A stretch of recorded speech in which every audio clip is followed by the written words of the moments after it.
जय श्री महाकाल। आज हम जानेंगे कि कुंडली में मांगलिक दोष क्या होता है।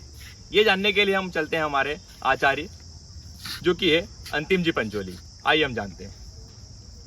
जय श्री महाकाल। मैं उज्जैन से पंडित अंतिम पंचोली। ज्योतिष में मंगल दोष क्या होता है, मांगलिक कुंडली कैसे होती है और अपन कैसे जानेंगे कि ये जातक या जिसकी कुंडली है वो मांगलिक है।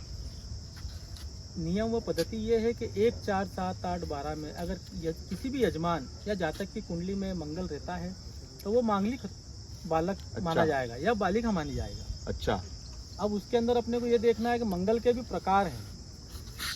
आज के युग में अगर अपन कुंडली देखना शुरू करें तो कम से कम 60-70% व्यक्तियों को मंगल निकल जाएगा। जी पंडित जी, लेकिन सभी मंगल खराब हैं ये सही नहीं है। बहुत बढ़िया है ना। इसका परिहार भी होता है। अच्छा। जैसे कोई मेष लग्न का बच्चा है या बालक है या बालिका है तो उसको मंगल का दोष कम लगेगा। नहीं लगेगा। कम लगेगा। इसके बाद यदि 1, 4, 7, 8, 12 में मंगल के साथ शनि है तो भी मंगल का दोष का परिहार होता है। उसको भी मंगल दोष या मांगलिक नहीं माना जाता है या कम माना जाता है, ये अपन मान सकते हैं। इसके बाद उसकी एक प्रकार ये भी है कि उसमें डिग्री देखना पड़ेगी। अच्छा। ऐसी मान्यता है कि टोटल समस्त ग्रहों की जो डिग्री रहती है वो लगभग 30 डिग्री रहती है। अच्छा। उसमें 4 प्रकार से 4 चीजों में उसका अलग अलग उल्लेख किया गया है। 0 से लगाकर 5 डिग्री या 5 अंश तक वो बाल्य अवस्था में रहता है मंगल। अगर मांगलिक है या किसी कुंडली में बैठा भी है और वो सिर्फ 5 अंश का है तो वो प्रभाव इतना नहीं दे पाएगा। अच्छा। उदाहरण के लिए 0 से 5 तक बाल्य अवस्था, 5 से 12 तक किशोर अवस्था, 12 से 24 तक युवा अवस्था और 24 से 30 तक वृद्धावस्था, यह मंगल के प्रकार हो गए।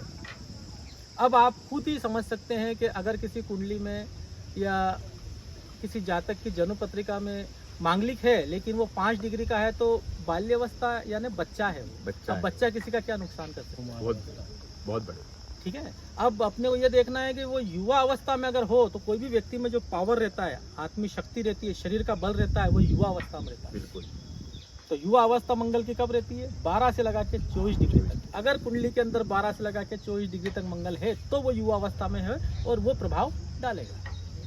इस प्रकार से मंगल का विधान बताया गया है। और हर मांगलिक बच्चे को मांगलिक लड़की चाहिएगी भी नहीं, ये भी है ना। अब लग्न में मंगल है तो वो सप्तम भाव के इतना प्रभावित नहीं करेगा। क्यों? क्योंकि वो तनु स्थान का मंगल है ना। और वो उसके शरीर को कष्ट देगा ना कि, और उसके अंदर भी वो नीच का है कि उच्च का है, ये चीजें भी देखना पड़ेगी। इसलिए मंगल के कई प्रकार है। मंगल को देखकर भयभीत ना हो, घबराए नहीं।